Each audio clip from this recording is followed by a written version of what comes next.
friends, and welcome back to Player's Companion. I'm Haley. And I'm Dustin. And today we are bringing you our favorite cozy games for cold winter nights. There's nothing better than a couple cozy board games. A lot of them are more low stakes, or not quite as aggressively competitive. We have probably one game that's very competitive if you still feel that vibe. A lot of these games are also co-op, even the most low stakes that you can get. So we've got a nice variety depending on how you want to cozy up. So make sure to grab a mug of a hot drink and let's get into our favorite cozy games. So the first game on this list is Creature Comforts. It's like the epitome of cozy to me. So you're playing various woodland creatures. You have your little home. Each one is unique for whatever type of animal you're playing. The goal of Creature Comforts is in itself to get the most comfy and cozy home before the winter sets in. You do so by going into the woods and gathering raw resources and apples, fruits, wood,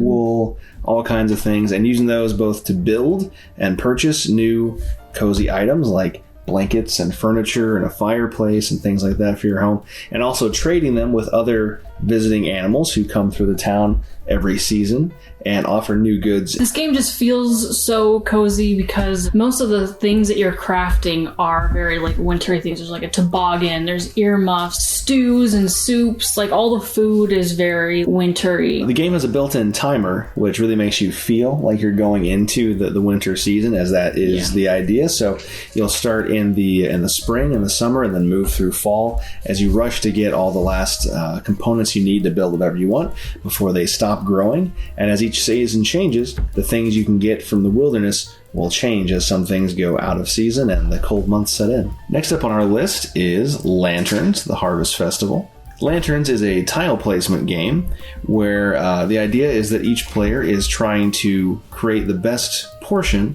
of the Lantern and Firework Festival for the Emperor. You place your tiles, match colors, and get rewarded by different colored lantern cards. Turn those in for points as you're racing to see who's the first person to get a matching set of 7, 3 pairs, or 4 of a kind. Each one scores in a different way, and the first person to get each of those sets will get the most points. Next up is a new favorite of mine, Calico. So in Calico, you are trying to make a quilt and then attract cats who want to be cozy up on your nice quilt. So you're trying to match colors and patterns to make a very visually pleasing quilt. Conceptually, it's really easy. You get some patterns you lay on the table. You try to make the patterns on your quilt or make swatches of matching colors, etc. But there's still a lot of like spatial awareness and timing and a bit of luck from the tiles that are drawn from the bag. So honestly, you can really get into this game if you want to have an easy gameplay experience. Anyone can jump in, but people who have a lot of forethought and a lot of spatial awareness can make some really big combos and have a lot of fun, I think. And this is a really good beginner game. I've taught people who haven't really played board games before, and they've picked it up pretty well. And of course, it's very realistic because anyone who owns a cat will tell you they will just come and lay on anything you're working on, be it a quilt, a paper, plastic replica dungeon for your D&D game.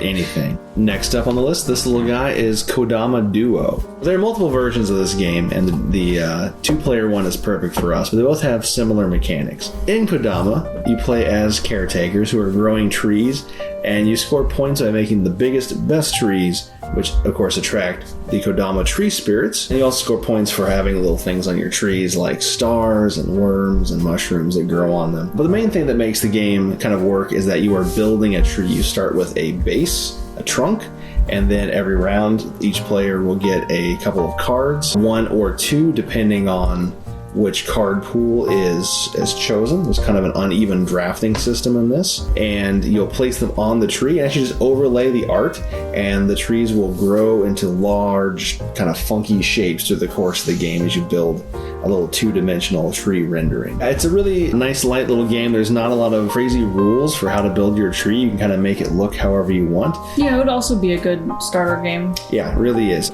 Next up is Honey Buzz. You're obviously playing a colony of bees and you're trying to make your honey to sell to the animals of the forest. The art in this game is absolutely gorgeous. If it weren't a great game, it would still be worth having just for how beautiful it is, but it is also a very good game.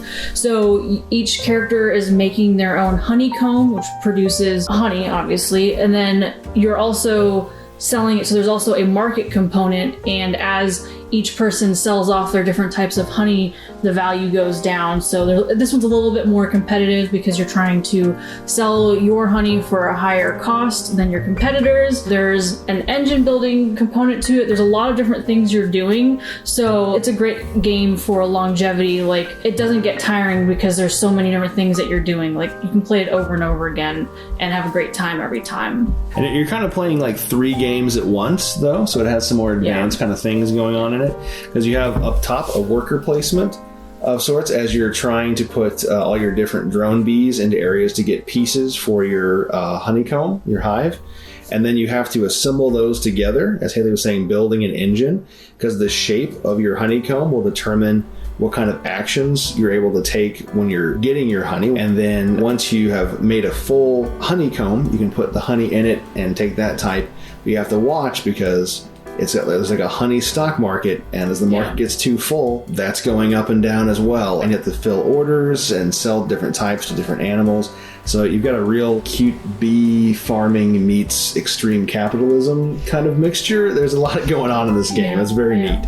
Next up is Tokaido. This game is all about the walk, the journey, and takes you on a pilgrimage from one end of Japan to the other. This pilgrimage allows the players to stop at many different landmarks along the way, be they temples, where you can give coins to the priests there in order to buy extra points that are representative of blessings. You can stop at gift shops, try different foods, try to complete different vistas, as you'll get portions of portraits that connect together to make wide art portraits, and meet strangers along the way with conversation or help in different tasks. Regardless of how you play, there's lots of different things to stop at and look at on this game. There's no dice, no random elements. The competition from it is all in knowing when to stop at which landmarks on the road, as the player who's furthest behind will always take the next turn. It's a game that's all about timing and the simple joys of sightseeing and simply exploring and living in ancient Japan. Next we have one of my all-time favorite games, and definitely the most competitive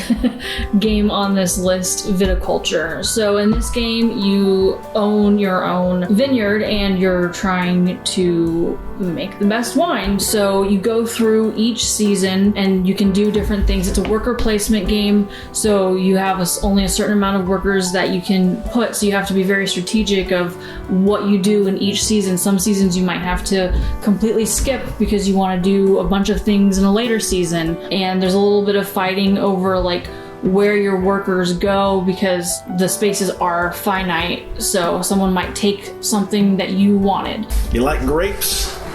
This game's got grapes. Next up on our list is Fox in the Forest, which is the only trick-taking game on our list today. So if you're a fan of those, and I know there's a lot of them out there, this is the one for you to check out. Thematically, there's a loose theme applied here about a woodsman traveling through the forest, running into foxes, and several different queens of different seasons. And that provides like the nice, relaxing artwork that's here on the game. There's 3 different suits, which I found was interesting. There weren't the typical 4, but 3 different suits representing the fall season's dusklight, nighttime, and then the snowy winter season as well. Those of you who are familiar with trick-taking games will be familiar with all the mechanics in this, as you're playing within your suit, trying to get the highest card. If you play out of suit, your card gets taken. You're trying to collect as many tricks as you can for points. One other nice thing I liked about this game, though, is it did have kind of an anti-greed factor to it. So the more tricks you take, the higher your score is. But if you take too many, your score starts to go back down. And if you take all the tricks in a round, you get a huge penalty for being too greedy. So you're trying to get as many as you can, but if you are on the losing side and you notice you're not going to get very many, you can start trying to intentionally throw the matches and sabotage your opponent so that they take too many points and then ends up giving you the round instead. So they take the greedy hit and you become the humble savior instead. Next we have Stardew Valley, based on the video game if you're familiar with it. If you're not, you might want to play it, you might not if you don't want to lose your whole life to playing it. It's very similar to Animal Crossing, where you are a farmer and you have a farm in this town, and all the characters you can interact with, and there's stories that get revealed as you go and meet the characters. So there are some similarities, like I was saying, to Animal Crossing, but one thing I like more about that video game is that it's more objective based, so you're not just building a home for the sake of building a home and getting yourself deeper and deeper in debt with the Nook family. But in this one, you're trying to push back against a corporation that's also trying to take over the town. So, you are trying to do something noble, and you have an end game kind of goal in mind as you try to push the corporation away and save the small town. And this is a cooperative game, so every player just has their own specialty, so you can be a miner, fisher, forager, or farmer. So everybody has different tools, so you have more of a variety of things that you can do. You're trying to rebuild the community center, which is a big part of the video game. There are objectives that you're required to complete the community center. The objectives will change with each game, so each playthrough will be a little different, and the players cooperatively work together to try and accomplish all those goals, be they capturing certain types of rare fish, mining for rare minerals or artifacts down that have been buried down in the mines. Donating those to the museum.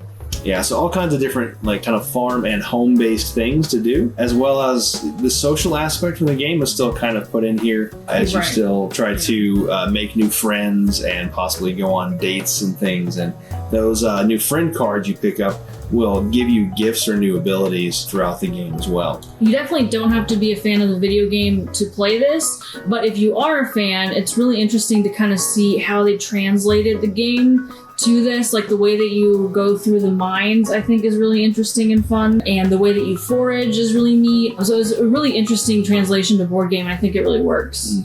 And lastly, we have Paperback, which is a very straightforward deck building game where you are trying to make words and then you earn points. There's a couple different ways. There's some goal cards, which can be really fun because there's themes. One of them is to make a word that's like science fiction, and that goal card gets passed between players. So everybody's just constantly trying to make a science fiction word. As the deck builder does, it has a bit of kind of like an engine building mechanic to itself, where as you come up with more creative words, you start to earn more money to buy better letters that have some game text that you can incorporate and allow you to make trickier and longer words. The victory point cards that you get are all pulpy novel covers, and they're all really fun. That's 10 of our favorite cozy games. If you have any cozy games of your own you'd like to share, or anything you like to play in the colder days when you're stuck inside, share it down below. Let us know your thoughts on those games or on any of the ones we shared with you today.